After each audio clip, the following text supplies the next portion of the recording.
Thank you.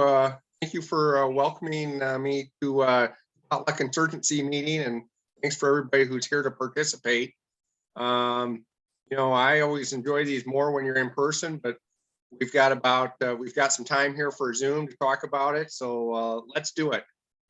Thanks again for the welcome. I do want to acknowledge some other candidates for the state legislature.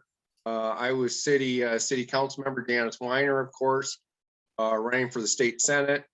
Andrew Dunn running for the state House. And if there are others, I apologize. Please identify yourselves in the chat, and I'm sure we'll get you. That's who's showing up on my screen. Let me put it that way. So I do appreciate the invitation. Climate change is urgent, as you indicate in the introduction.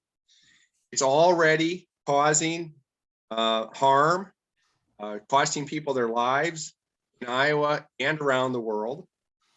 And the science is clear that it will get significantly worse until we take significant action.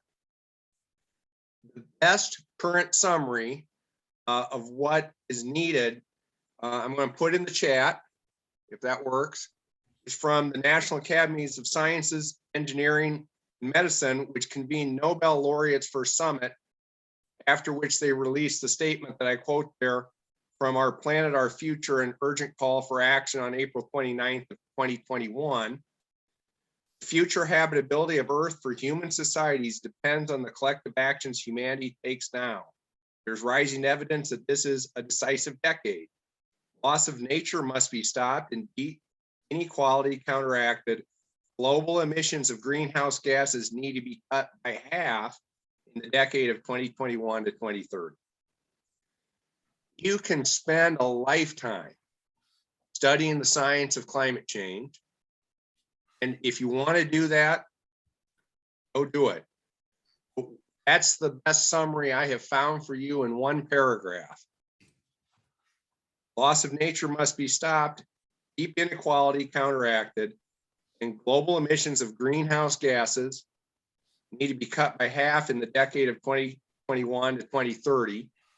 Greenhouse gases are carbon dioxide, primary source fossil fuels, also deforestation, methane. Primary sources are fossil fuels, animal agriculture, nitrous oxide, primary source agriculture, chlorofluorocarbons, and a few others. They need to be cut in half this decade. An extraordinary challenge if you think about it. The good news is, with strong leadership and strong public support, we have many solutions that work for jobs, farmers, businesses, workers, consumers, and our health. I'm just going to rattle through some of these. These were the solutions I shared with the presidential candidates when they were in Iowa in 2019. Energy conservation, energy efficiency, green buildings, 100% renewable electricity, like solar, wind, biogas, etc. Electricity storage, electric vehicles, fuel efficient vehicles, rail and transit, transportation demand management, walkable and bikeable communities, renewable fuels, local and healthy foods, farm conservation practices that build soil health, that retain nutrients and build the carbon content of soils, comprehensive watershed management, cover crops, crop rotation, reduced tillage or no tillage, vegetated buffer strips and terraces, wetland restoration, prairie restoration, reforestation and forest health, research and development of carbon capture technology, fighting invasive species, reducing nitrogen fertilizer, reducing methane, pre-disaster hazard mitigation, tornado, hurricane, fire-safe rooms, floodplain protection, detention basins, pervious pavement, rain gardens, rain barrels, disaster relief and recovery, refugee services. I know I've just rattled off a lot of things there. Those are some of the many solutions we have. Climate change. So what does Build Back Better do about climate change and clean energy? If passed, as passed by the House of Representatives, It would be the largest single investment ever in clean energy solutions and climate action, over $500 billion over 10 years. But just to put that in perspective, the annual military budget is now almost 800 billion. And what this proposal would do is over 500 billion over 10 years.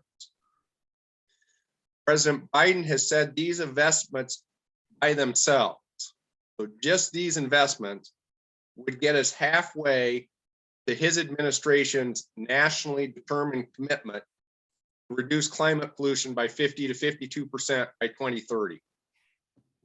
So this would get us half there. The rest would need to come from other federal regulations, state and local policies, and private sector action. I just want to point out, because sometimes you hear people say, what about China and India? It is true, we need to cut global climate pollution by 50% or more by 2030. But that shouldn't be an excuse for inaction. That makes our leadership on climate change more necessary to help the rest of the world cut its carbon and climate pollution. I would also point out for people who use that as an excuse, the United States is historically the largest climate polluter, and we are still one of the highest climate polluters per capita. So we really need to do more for that reason as well. I want to make a point about Build Back Better before I get into the details.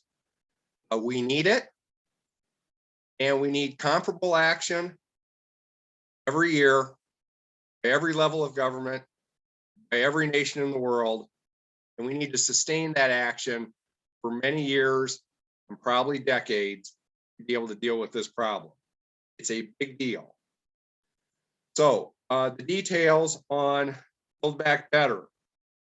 Let me just say, I don't spend a lot of the time on the details because to me, it's advocate for Build Back Better. It has benefits for not just climate change, but also for jobs and our economy generally. Helps us, makes us more energy resilient. It's a way to control energy costs. There are lots of benefits. I like to talk about those, but I also want to talk about the details a little bit, just so the group knows what we're talking about. And I will tell you this, it is amazing how comprehensive it is in integrating all aspects of the solutions. Not just clean energy production, but also transportation solutions, infrastructure, domestic manufacturing, supply chain, jobs, workforce, consumers, equity for marginalized communities, farmers, and natural resources.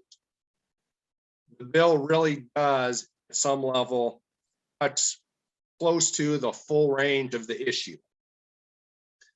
The biggest portion of it, of that 500+ billion, would be roughly 300 billion for a 10-year extension and expansion of a variety of clean energy tax credits that cover clean electricity generation, electric vehicles, transmission, green buildings, advanced manufacturing, and industrial urbanization.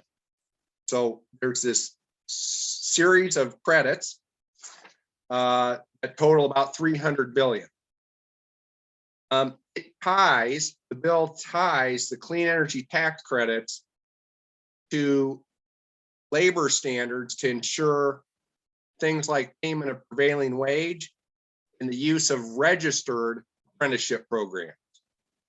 It very much is pro labor, and it's one of the reasons why, for example, the United Mine Workers in West Virginia have urged Senator Manchin to support climate provisions of this bill. One of the problems with tax credits is it doesn't help entities that don't have taxable income.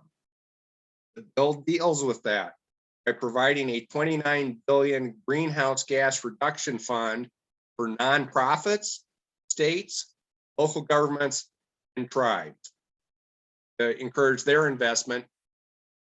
It has a $30 billion civilian climate corps which is estimated to create over 300,000 new positions for workers in clean energy and climate resilience. It's got 12.5 billion for domestic electric vehicle manufacturing of both cars and trucks. 4 billion for the Department of Energy for technology improvements for energy intensive manufacturing facilities. Because you can't solve the problem by shifting manufacturing out of the United States. It's a global problem.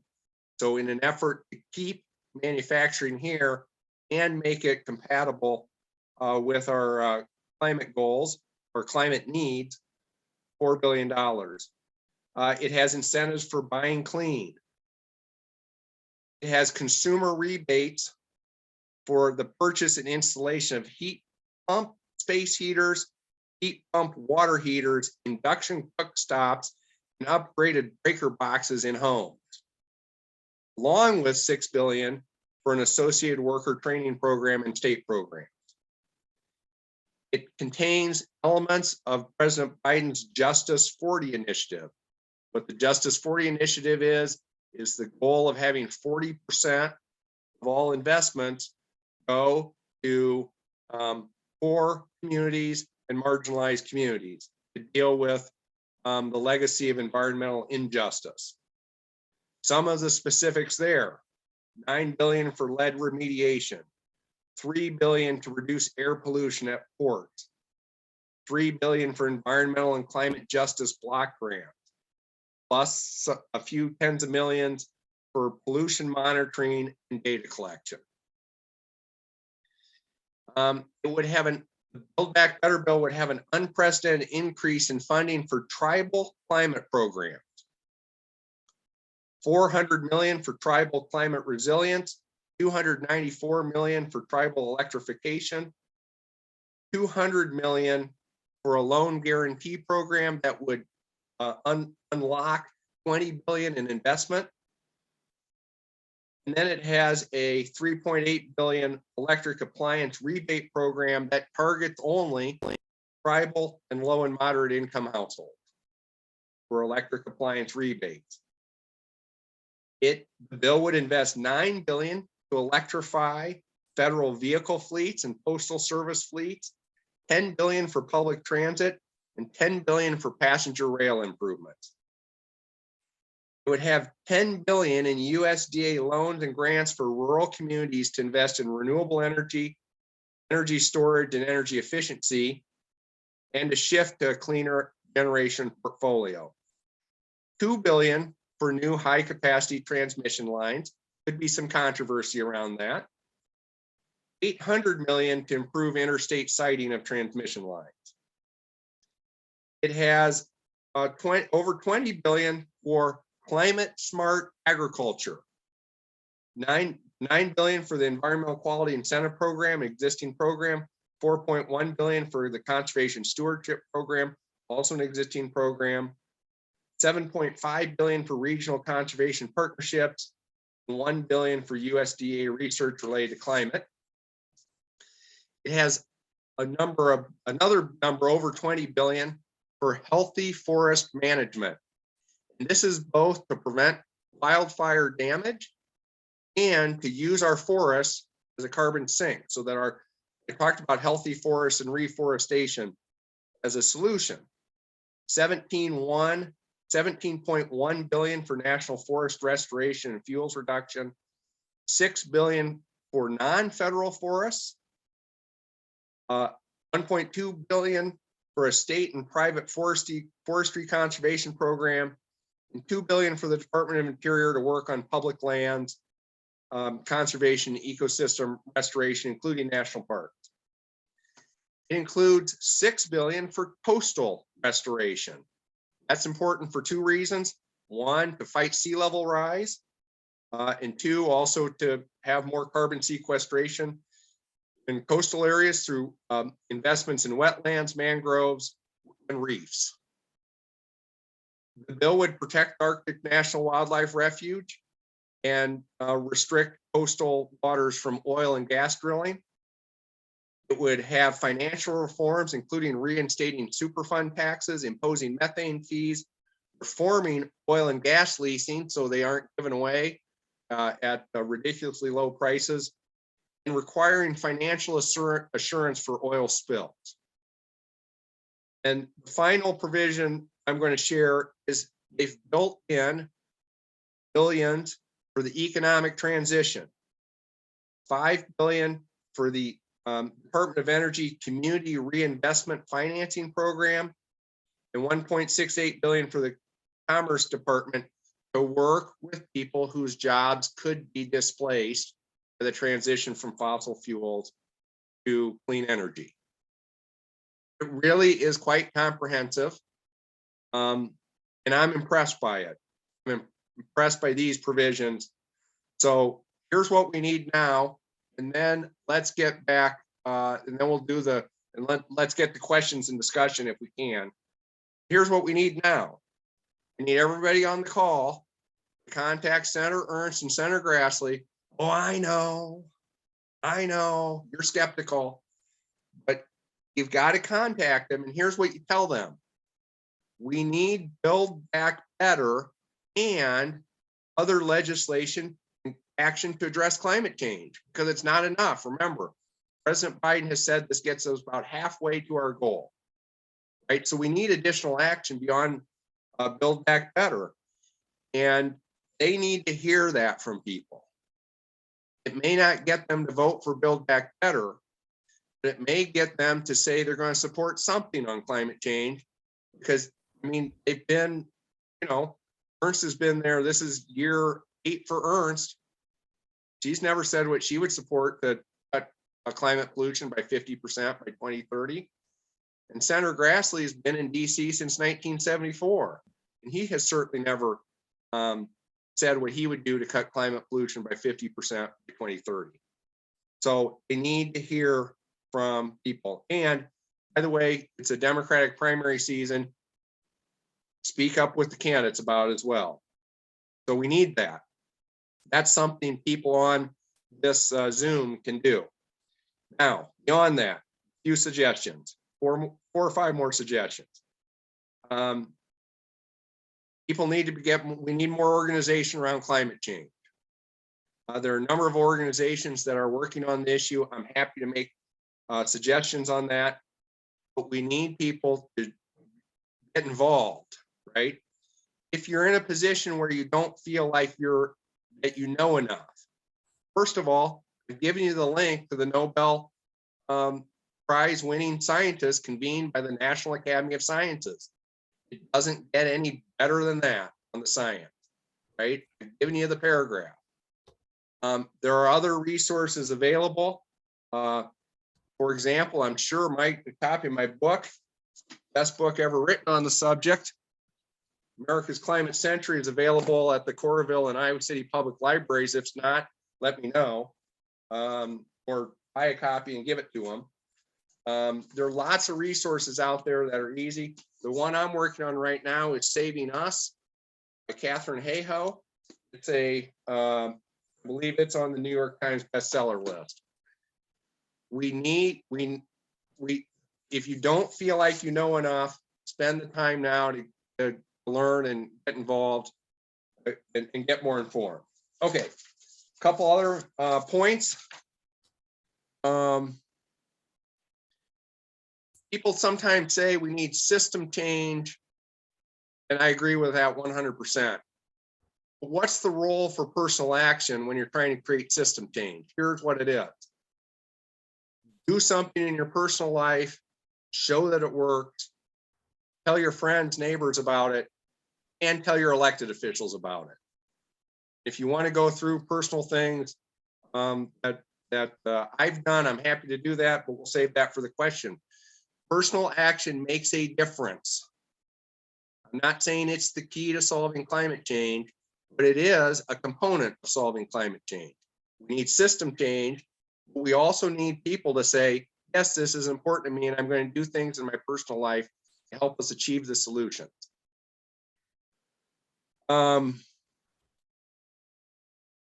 Final point, we need a climate action majority in every governmental body. And I still am confident that we're going to get decent climate legislation out of the United States Senate and out of this Congress. I believe that we will do that as long as everybody stays healthy and can vote. But we need to build on that majority. Think about where we would be in the US Senate right now.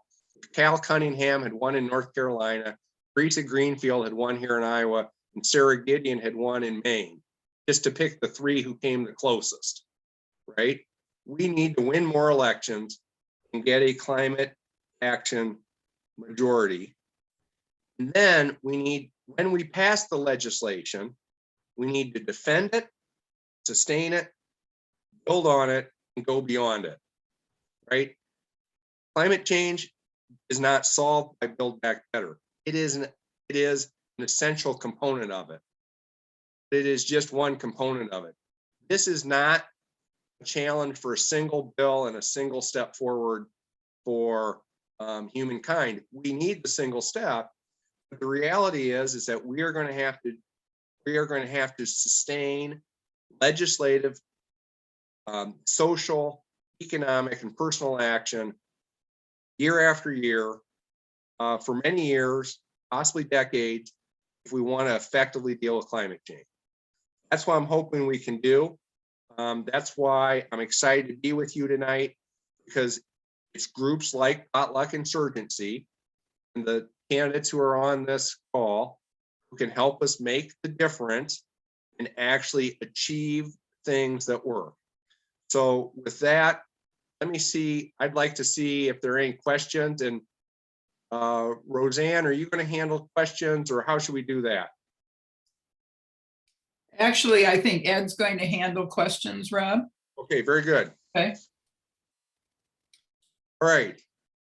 So great. Yeah, it looks like we have about, well, first of all, thank you, Rob. Very beneficial. For those of you that came on a little bit later, we have recorded this, so we'll definitely make this available on the Potluck Insurgency website, so you can catch all the details again. Let's go ahead, a couple housekeeping things. If you want to make a comment in the chat, right down below the screen, click on chat, and then you can enter that at the bottom of the screen. If you want to raise your hand electronically, just go to reactions at the bottom, click on that, and you can click on raise your hand. If you don't want to do any one of those, just wave and I'll find you. So let's kick it off with Andrew Dunn. Could you unmute yourself and ask your question? Yes, I can. Thank you for coming here, Senator Hogg. I really appreciate it. I've got two things. One, I want to know what your ideal is for Iowa state action. So if you could snap your fingers, I want to know what you would have done here. But in snapping your fingers, I want you to be thinking about things not in necessarily an idealist sense, as in, yeah, we stop all CO2 pollution, greenhouse gas pollution immediately. That'd be great. But in a more realistic sense, or I want to know what would happen if you could snap your fingers and make the common sense, most reasonable thing occur to solve the problem. And two, I've heard a lot about what personal decisions and choices that you've made to combat the climate crisis in your life. But as you mentioned, a lot of people here probably haven't. So I'd really love to hear those and share those with people. All right. Well, thank you, Andrew. Thank you for the question. And let me start with the second one first. I'll just rattle off a few of the things. We've driven since 2008. We've only bought fuel efficient hybrid cars that get at least 45 or 50 miles per gallon. Minimum we can do. Probably the next vehicle probably ought to be electric. I'm going to have to make it. I'm going to have to think about that. If we get another vehicle, what type that should be. We've got solar panels at our house, solar powered. We're trying to electrify our appliances so that we can move away from natural gas towards more renewable electricity. We're doing that. You got to conserve. Conservation efficiency is the best thing individuals can do because you save money. That's a good thing. By the way, that gives you more money than to use for other good things, like supporting climate action and climate action majority in the Iowa legislature. Every gallon of gasoline you don't buy right now is $3 more you can give to a climate action candidate, right? So if you can conserve, so do it. I've increasingly been trying to eat local, eat lower on the food chain, eat healthy. And in my case, I've been trying to eat less. That's not for everybody. That's for me. And then on our property, especially after the derecho, even before the derecho, we were planting trees and doing what we can. But then after the derecho, my wife and I went nuts last year and planted over 60 trees, which then it was a drought year. So it was a difficult year to do that. There are all sorts of things you can do in your personal life. Now, at the state level, let me say this. In general, the higher up the governmental level, the more important it is to have good, strong, clean energy policies, because that flows throughout the national and the world economy.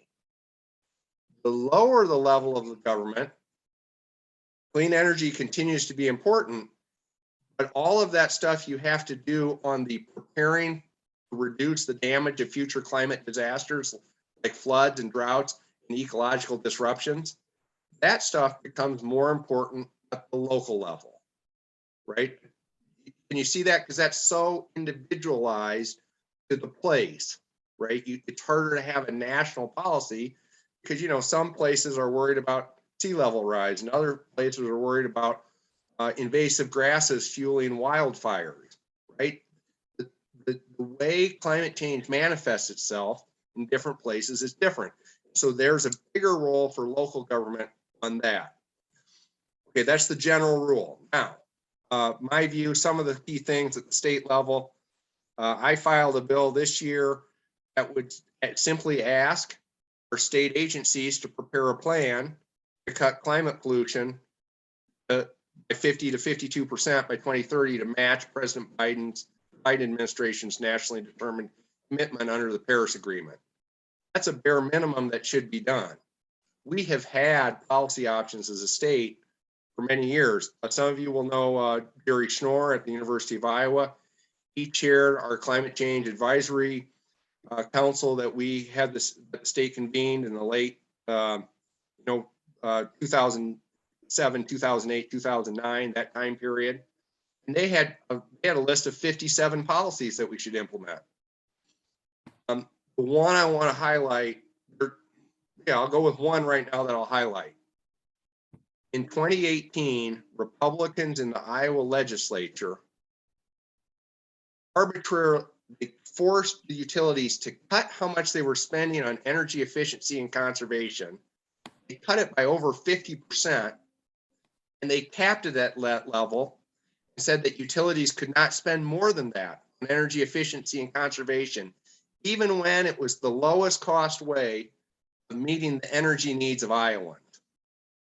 That bill needs to be repealed and reversed. And we ought to say we want utilities to do as much energy conservation and efficiency work as possible. By the way, when they did that, that cost Iowa a lot of jobs because people were doing that work. I know there was a company here that had 8 employees in Cedar Rapids that had to shut down. So we lost jobs. Plus, we've lost over you could look it up, Andrew, and you should. There's an article by the Midwest Energy News that documents how much energy savings we've lost. But it is costing Iowans today, just from that law in 2018, Iowans are spending tens of millions of dollars more on energy that wouldn't have had to be produced if the utilities had been investing in energy efficiency the way they were in 2018. When Democrats were in charge, we were promoting energy efficiency. And I remember Whirlpool telling me that energy efficiency was the cheapest, quickest, cleanest, and most secure way to meet Iowans' energy needs. Why did Whirlpool say that? Because they sell energy efficient appliances. They wanted to do more on energy efficient appliances. And the Republican legislature said, no, we're doing too much on that. They cut it over 50% and capped it. Terrible, terrible bill. Okay. Hey, Thanks, Rob, for that response, and thank you, Andrew, for those questions. I see we have a question in the chat from Pat Bowen. How do we convince our Republican senators to cooperate in passing this bill? It seems like they will say it costs too much money, etc. So first of all, obviously it does cost money. 555 billion is the number I've seen over 10 years. I know it's over 500 billion. I was able to find the line items for over 500 billion. And that is a lot of money. But here's the thing. Climate change is causing a lot more damage than that. When you look at the last several years, we are now suffering over $100 billion of damage a year from climate disasters, and that number is going to get worse. So, you know, there's an element of this issue that is pay me now or pay me later. The problem is it's getting rapidly and much more catastrophically worse. So you do run the danger of this issue just getting away from us, right? Runaway climate. Some of you may have seen on PBS recently, they had a movie narrated by Richard Gere, a documentary that talked about these very dangerous feedback loops that are already starting to play out. It is urgent and we need to act. Okay, so this costs too much money.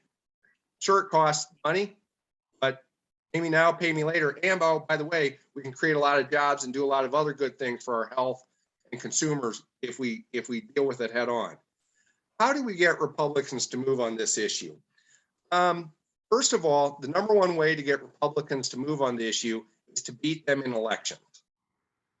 Some of you are old enough to remember when Democrats had lost 3 presidential elections in a row in the 1980s and 1990s. And what did we do in 1992? We decided to go with a new Democrat. Remember, Bill Clinton was a new Democrat. And he wasn't like the old Democrats who Americans had voted against 3 elections in a row. He was a new Democrat.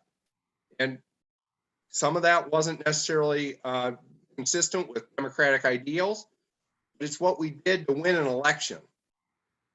If we the best way to get Republicans to change on climate change is to beat them in election. Okay, final thing I'm going to say on this. I admire the groups that are working to try to move Republicans. It has to be people who can speak to them in Republican language, right? So for example, I love the Young Evangelicals for Climate Action. It's a great organization talking to Republicans about it. And by the way, the polling for young Republicans on climate change is very good. Mitt Romney has endorsed a national carbon tax to try to deal with the issue. I support a carbon tax. I don't see that as mutually exclusive with Build Back Better. I see them as mutual. And I know there are people with a group locally called Citizens Climate Lobby who advocate for a carbon fee in dividend where people would pay the carbon tax and then every American would get an equal dividend back from the government so that people would have an incentive to conserve because they'd be getting paid money back and they'd be saving money on their tax bill. There are ways to do this, but conservation groups, hunting groups, fishing groups should be talking to Republicans about climate change. Obviously, every citizen has a right to speak to their elected official. And I asked you, contact Senator Grassley and Senator Ertz, tell them to support it. Don't get in a fight with them. Just tell them, I care about it. I would like you to act on it, right? They can't disagree with it if you say, I want you to act on this. Hey, thanks a lot, Rob. Yep. I didn't mean to cut in there, but go ahead and finish up. Oh, that's fine. I do have, let me just finish this with this, Ed. Oh, sorry. Let me just really quick. They are going to tell you that they support ethanol, renewable fuels, and in Senator Grassley's case, they will tell you he supports wind, and Ernst will say she supports all of the above, okay? Here's the thing you need to know on ethanol. Don't argue with them on ethanol. I personally think ethanol is a slight climate winner, and I support it. There's some, I'm not going to get in longer than that. I'm just going to say that. Here's what we all know, though. Even the most proud supporters of ethanol understand you cannot get a 50% cut in climate pollution by 2030 using ethanol. It's not technically possible. So don't fight them on that. Just say, where's your plan for 50% or more by 2030, right? All of the above doesn't get us to a 50% or more cut by 2030. The scientists are telling us we need 50% or more cut by 2030. That's what I want. I want that because I'm worried about my community and my kids and future generations, right? And in the year 2022, no candidate for office should get elected without a plan to cut climate pollution by 50% or more by 2030. Okay, what's next, Ed? Hey, thanks a lot, Rob. We'll go to John and then Emily, and then we'll go to Leslie in the chat. So John, go ahead with your question. Yeah. Hey, Rob, thanks for being with us tonight. Well, Hey, I wanted to ask if you could talk a little bit more about Katharine Hayhoe and her book, Saving Us. I've read it. I've given a lot of copies away to family and friends. I know that she's an atmospheric scientist and I think a lead author for the U.S. National Climate Assessment and an evangelist. So she's really great at communicating and especially encouraging people to talk about climate change, because only about a third of Americans talk about climate change, and especially finding shared values and listening, and the fact that we all care about things that make us automatically concerned about climate change. So maybe you could talk a little bit more about her. Sure, I will, but let me start. Americans don't talk about it for a reason. They feel like it's too complicated, number one. Number two, when you talk about it in public, you're bound to hit somebody who's going to just start giving you a weird thing about how the whole international scientific community is in a conspiracy and they know some real data that shows it's all a myth. Okay, here's what you need to know about them. And Katharine Hayhoe makes this very clear. That is at most 10% of the American population. They're loud, they're noisy, they're wrong, and you can't let them discourage you from speaking about the subject. You do not need to engage with them. Others of us in other circumstances might need to, but you do not need to engage with them. What you need to do is engage with the people who you know and who you care about, right? Family, friends, neighbors, people you work with, right? And just Let's encourage them to say, we kind of need to deal with this. I heard this program on Sunday night about climate change. I'm worried about it. I watched this thing on PBS. I'm concerned about it. Hey, I'm doing this thing in my life that's a really neat solution. Look at, I just signed up for my local foods, and we're doing all this thing to cut food waste and avoid shipping and all the high energy food system. I just did this thing at my home and it's reducing my energy bill. You should talk about things like that.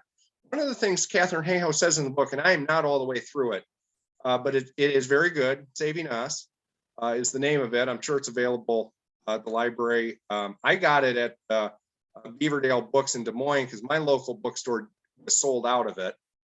So when I was in Des Moines, I picked it up. But the point she makes is don't talk to people who you have a relationship with. There was one example she used of this scientist who said, I'm trying to reach out to all these churches and it's not working well. And Katharine Hayhoe said back, well, which church do you belong to? And the scientist said, I don't, I'm an atheist. She said, well, if you're an atheist, you're probably not the right person to reach out to churches, right? So reach out to the people who it's natural for you to reach out to. Keep expanding that universe as you talk about the issue. Anyway, it's a very good book, and unfortunately, she starts off by saying, people get to it in their own way, and now I'm transitioning to that part of the book where she says, and here's what's happening. It's it's challenging. Okay. Really good book. Hey, thanks a lot, Rob, and good question. Emily, would you like to unmute yourself and ask your question? Sure. So it was at least 20 years ago that I heard a lecture by a geologist from the University of Iowa about computer modeling on climate change, specifically as it impacts Iowa. And he was specific about predictions for Eastern Iowa. I'm wondering whether that might, is there current modeling about what we can expect to see more of and less of in Iowa? And could that help us in our conversations? And I'm thinking, especially with farmers, I have one farmer friend who at that time, 20 years ago, was very curious. I mean, he just wanted to know what the predictions are because he has to make bets every year on what crops and how to manage it. And you could get people's attention with that info. And is there anything of that sort current? Sure, you can get people's attention with it. And one of the things Catherine Hayhoe in her books really points out is people have to be open to it and receptive to it. So, for example, there are people who will say, I'm tired of this junk science about climate change, but boy, are we getting a lot more flooding in Iowa, right? And that's because they are in a situation where they can't accept climate science, but they see what's happening. So again, it gets back to getting information to people. It depends on who your spokesperson is, right? And so one of the groups I support very strongly is the Iowa Farmers Union. We're out working with farmers, Practical Farmers of Iowa, another good group. The Iowa Farmers Union is specifically working on climate change. They have been talking about it now for about 2-3 years in a major way, and we want that, or I want that organization to succeed. So I support them. I don't speak for them. I support them. Let me say, the real expert on what has happened in Iowa's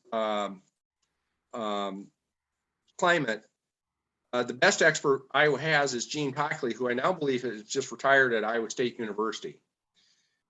But he makes the point, Iowa has gotten so much wetter over the last 50 years, and the data shows that in terms of increased precipitation, which is what the models say will happen in Iowa. A warmer atmosphere holds more water. We get all this, the Gulf of Mexico is warmer. We get all the water up from the Gulf of Mexico. And he says, you also know that by looking at what farmers do. Farmers are spending tons of money on tiling. They tile hillsides now. That didn't happen in the past, right? And they're doing that because they're trying to control for that effect. So water variability is a big issue. Iowa, our summers have not gotten warmer, but our winters have generally gotten warmer. I know it's hard to talk about that on a cold day. You know, the record low for today is 25 below, and we're not close to that today. But our winters are getting warmer. We're getting more warmer at night and during the days. We're seeing extreme precipitation events. As a kid growing up in Iowa, I don't remember these 10 and 14-inch rains that we now have fairly regularly in Iowa. We had, and you know, we go back and forth from drought to flooding. I think the next big thing that will add on to that, the continued pattern there, is I think we're going to start to see a lot more ecological disruption as we have new invasive pests in Iowa being much more successful. We're also seeing, by the way, this is something that those of you who enjoy the outdoors may have noticed. One of the plants that likes elevated carbon dioxide levels is poison ivy, right? We have a lot of poison ivy in Iowa. It is doing very, very well in a carbon enhanced warmer world. And we're starting to see invasive weeds that are from the southern United States, right? So I think we're going to see more ecological disruption. I think we're probably going to continue to see more extreme precipitation events. We're going to see a continuing warming. in Iowa. Remember, that's an average heating of the area. It doesn't mean day to day that's what's going to happen. And, we saw it in December, right? The warmest day ever in Cedar Rapids in Iowa in December was the day of the tornadoes and the derecho, December 15th, 2021, right? I think it also set the record in Des Moines for the warmest weather, warmest, hottest day ever in December. So I think we'll see more things like that. Ed, who's next? Hey, we have a Sorry, question. what was that fellow's name? We have a Gene? question from Leslie in the Oh. chat, and then we'll go over to Richard. Okay. So Just really Leslie's quick. question is, what would be needed to have a net negative carbon flux in Iowa? Okay, I'll get to that. Emily, Gene Packley, Takle. So if you look at stuff he's done, and the faculty at our universities have done a series of annual climate science statements. That has some really good material in it as well.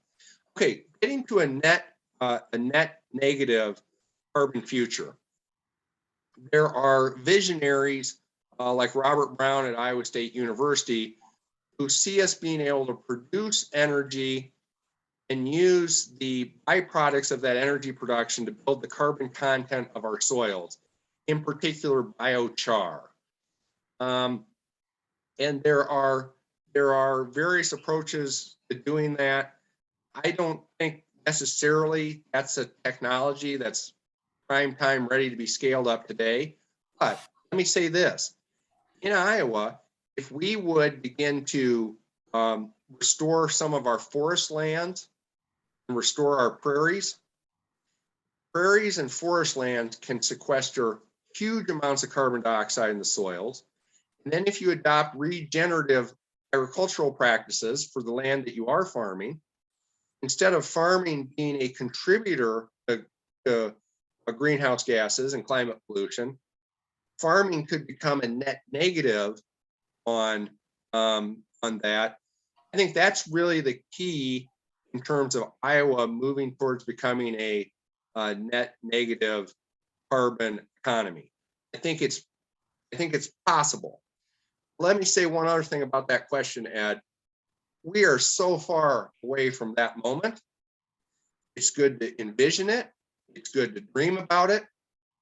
But I'd be happy if we could get Iowa to just stop going up, turn it around, and cut 50% by 2030, which is going to be a very difficult challenge in and of itself. But I believe we can do it. And then someday we want to talk about being a net negative economy, and I hope we can get there in a couple decades. Wouldn't that be a good goal for 2040? I think it would. Who's next? Hey, thanks a lot, Rob. We'll go to Richard, and then we'll take Patricia's question in the chat. Go ahead, Richard. Mute yourself and ask your question.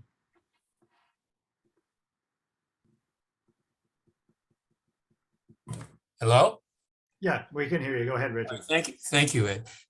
Yes, this is Richard Scherzan, and I am a lifelong Democrat, and I just have a suggestion regarding this discussion in talking about climate change.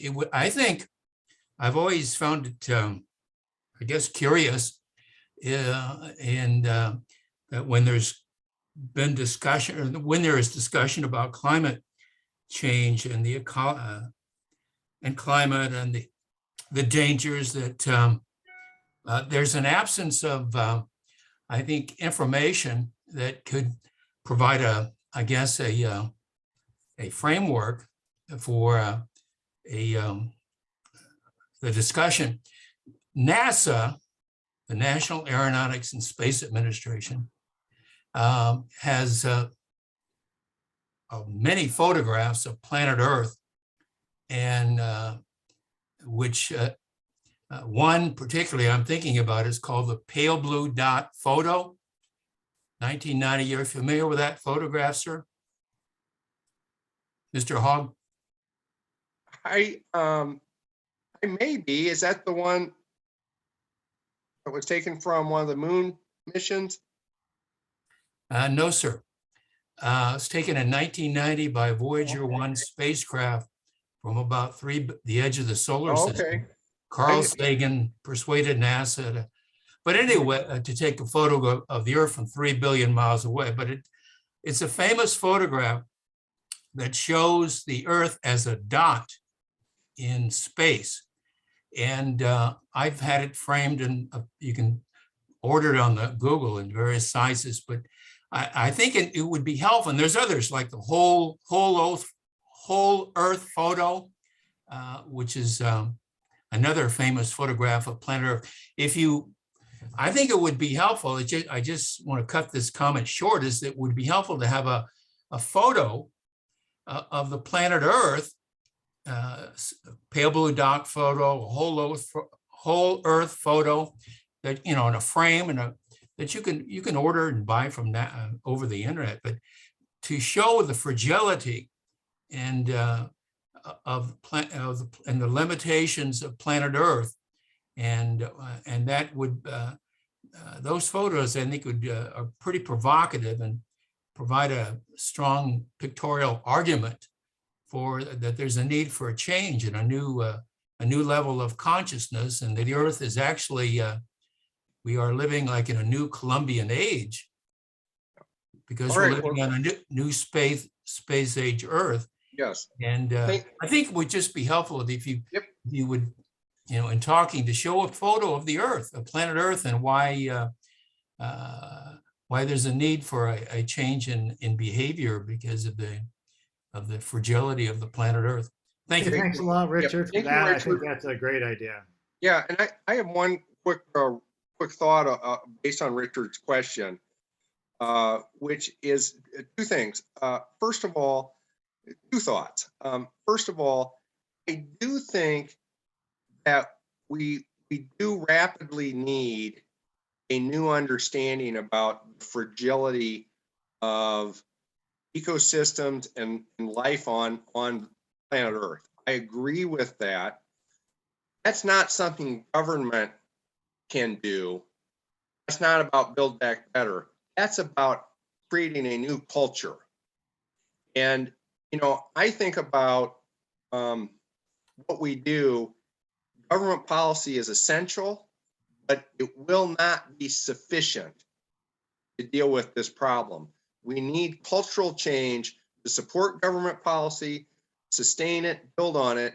But then as a society, we need to go beyond it. And part of that is this new kind of reverence for life. I know that's something that's important to me. Other thing I want to say is for people who want to see images like that, if you have the opportunity to do a climate reality training with former Vice President Gore, I highly recommend that. He starts and finishes his presentations that were, in The Inconvenient Truth with the photograph of the planet from the moon mission, not the pale blue dot from the Voyager mission, but just moon missions. And he does that for a reason. It shows how small our atmosphere is. It shows how precious life on this planet is. And I think those are important. Ed, who's up next? Actually, I think that probably would be our last question there. So thank you, Rob. Okay. I'm going to Right. turn it over to Roseanne. Just one quick thing, Ed. I'm sorry we didn't get to all the questions. I will put my email to everyone. Perfect. So that if you want to follow up, you can do that. Thank you so much. Rob, thank you so much. I know we could be here for hours talking about this tonight, and you've been absolutely marvelous and very specific and very helpful. One of the things you mentioned that we could do or encouraged us to do is to participate in climate action groups or environmental groups. And we did invite several representatives of local climate action groups to talk briefly tonight about who they are, what they're working on, and how people could join their efforts. So I have 4 speakers lined up to tell us a little bit about their groups. And I'm going to start with Joan Cook and Deb Schulerman, who are going to tell us a little bit about 100 Grannies. So Go ahead. Joan or Deb? Go ahead, Deb. You have to unmute. Yeah, Sorry. yeah, there you go. Okay. Yeah, thanks everybody for those who helped put this event together. So just real briefly, the 100 Grannies for a Livable Future has been in Iowa City for 8 or 9 years. And we have about 100 women who work together for climate issues, on climate issues. We have a legislative team and we keep track of what's happening with the legislature. So Rob, this was helpful to, again, your reminders, which we all do, but we needed those reminders again. But I'm going to read you our mission statement and give you our email. So our mission is to educate, advocate, and agitate at sometimes for renewable energy, pure water, clean air, and a healthy environment for future generations. And we've been doing that, like I said, for 8 or 9 years. Our email, if you're interested, if you want to join or want any information, get information to us, is 100granniesiowacity@gmail.com. And I can put that in the chat. And our webpage, 100grannies.org, has a lot of the different teams and committees that we have and some of the issues that we're working on. And we like to collaborate with other climate organizations in the community, because we think working together, we can make some change happen. And Deb, there's several of them. Deb, do you need to be a granny to be a part of your group? No, you don't. Right now, it's an all women group though. And we say Oh. some pure women and you know who you are. But no, you do not have to be a biological grandmother, Okay. but care about the environment. Any questions for Deb? Joan, did you want to add anything? It's only $10 a year and you can be a member. And we're going to have a lecture series in March through the Senior Center on climate, on recycling, and the water quality. We're going to address a lot of the current issues around the environment. Excellent, thank you. Okay. Okay. Yeah. And Joan, also sustainability. Okay. excellent, thank you. And Yeah. thanks for putting the link to your website in chat. John McAtee was going to tell us a little bit about Citizens Climate Action. That was a group that Rob talked about earlier. John, are you still with us? I am. Okay, Yeah, it's great to be here with all of you. And Rob, thanks again. Rob actually helped found a bunch of the CCL chapters. I think there are 9 in Iowa. There's 600 in the US, over 200,000 members. So I've been a member of the Potluck Insurgency since it was founded right after the November 2016 election. I know most of you were there, many of you were there at our house, which was a staging center to get out the vote. And I'm also a member of Citizens Climate Lobby, a nonpartisan, nonprofit, grassroots advocacy organization. And we're focused on passing national legislation to help solve climate change. And we give we are involved grassroots tabling, we give presentations. If any of you know talks you'd like to be given, we meet members of Congress regularly throughout the country. So anyway, Citizens Climate Lobby is supporting carbon pricing. Carbon pricing means putting a price on fossil fuels is the best and quickest way to reduce carbon emissions. Now, one thing particularly about carbon pricing is that by gradually increasing the cost of fossil fuels as oil, natural gas, and coal, it will very quickly accelerate the shift to green renewable energy.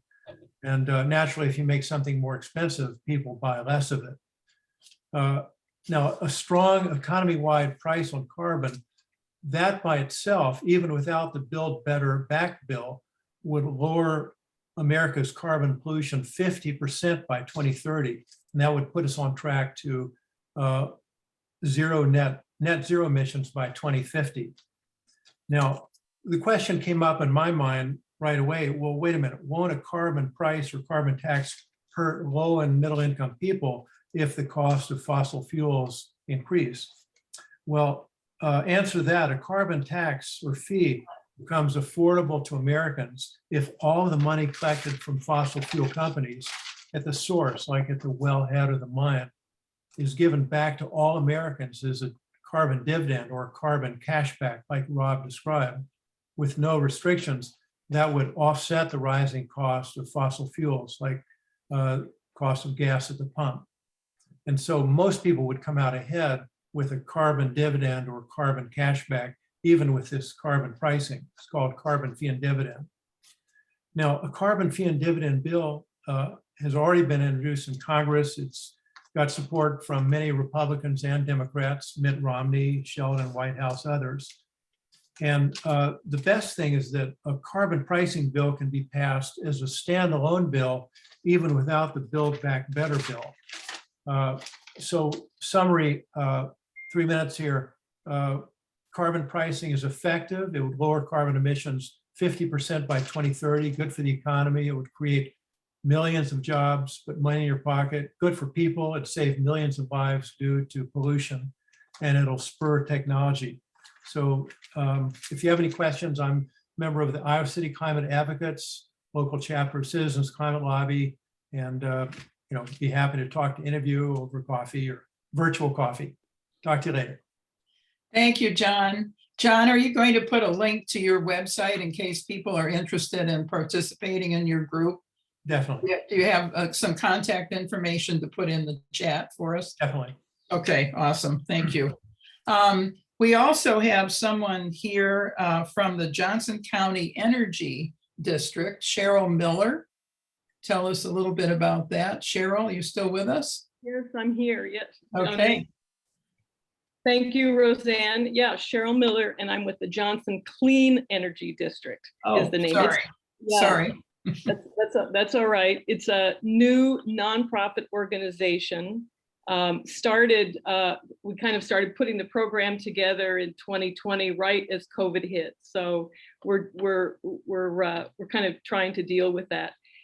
The role of this organization, Senator Hogg's list of all the things that needed to happen with climate change is just such an overwhelming list of things that we need to do. Johnson Clean Energy District is one of a number of counties in Iowa that are trying to figure out a very practical, hands-on, boots on the ground kind of approach to working with people to become more energy efficient in their homes and businesses.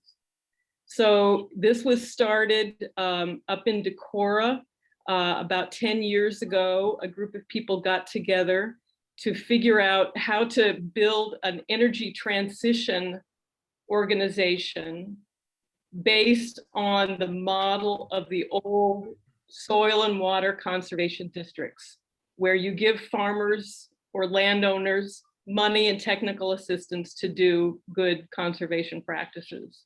And the idea is if we could give people better information and financial incentives to weatherize, insulate, better light bulbs, better shower, all of the things that we know we each need to do to improve our energy efficiency and lower our greenhouse gases, that's what these organizations are being designed to do.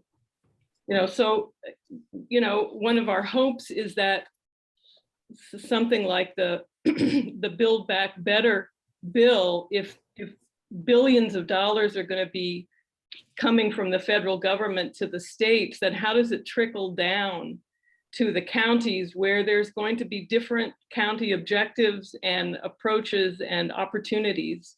And these organizations conceivably in the future, over the next decade or so, could start playing that role, could become quasi-government organizations to do that.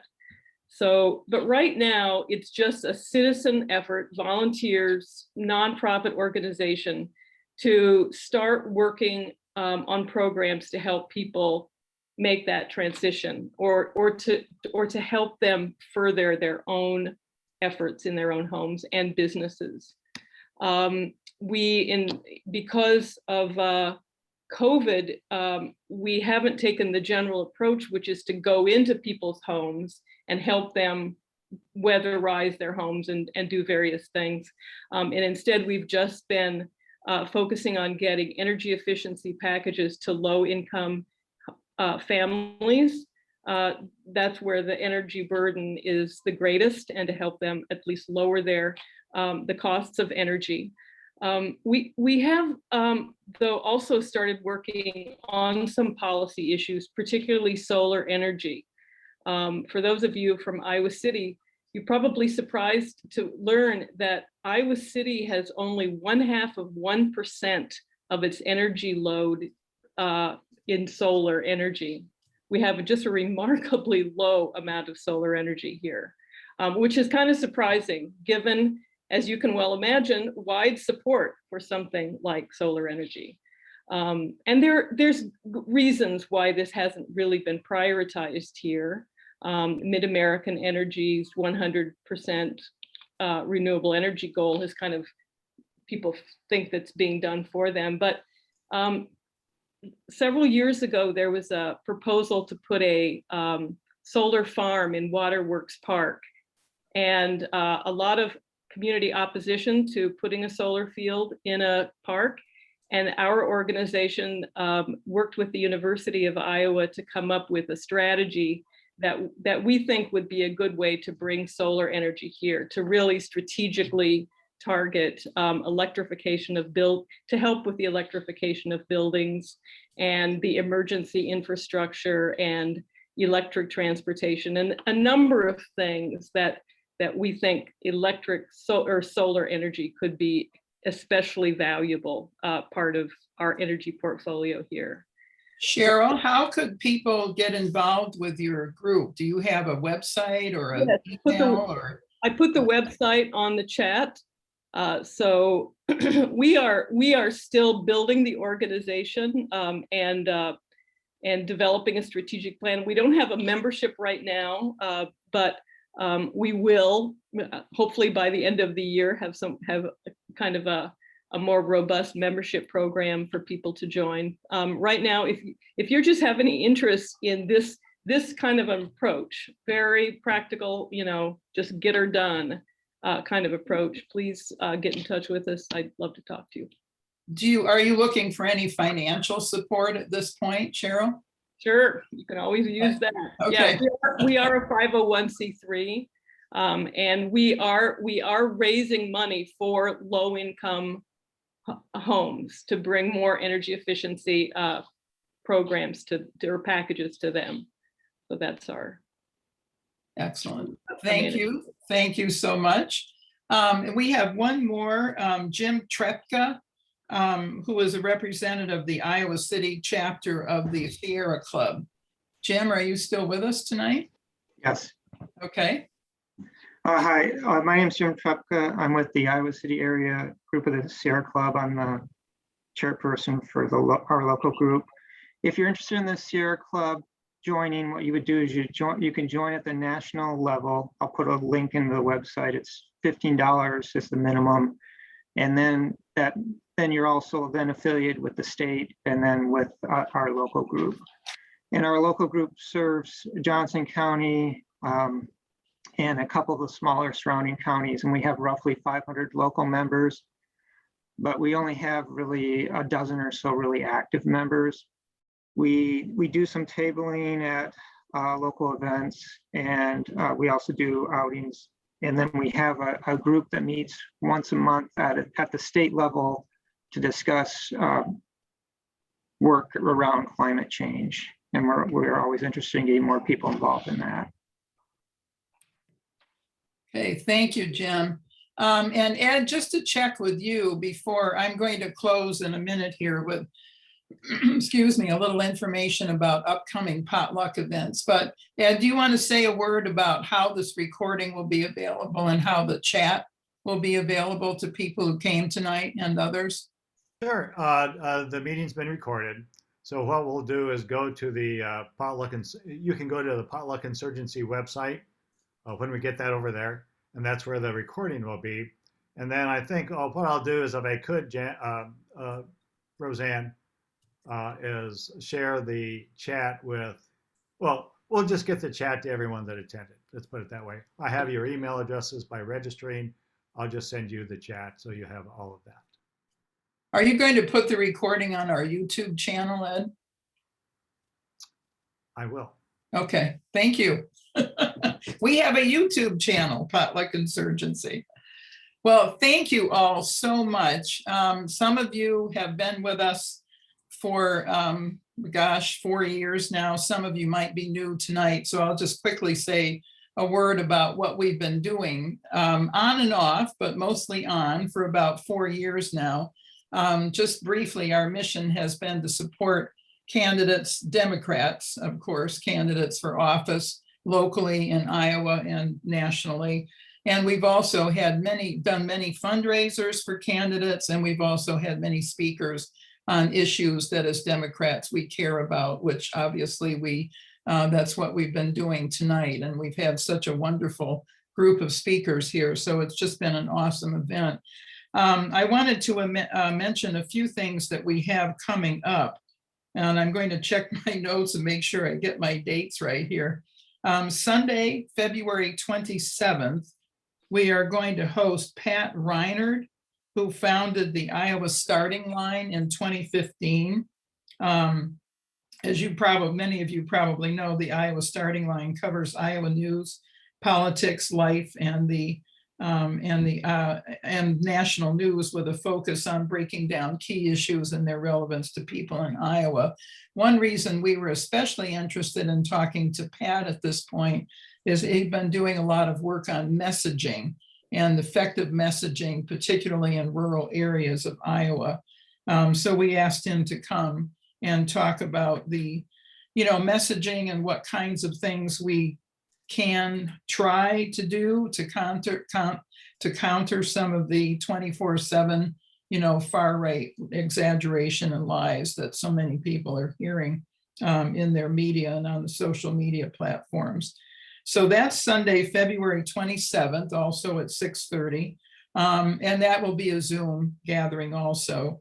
And then Sunday, March 27th, we're planning to host candidates for the Democratic gubernatorial nomination.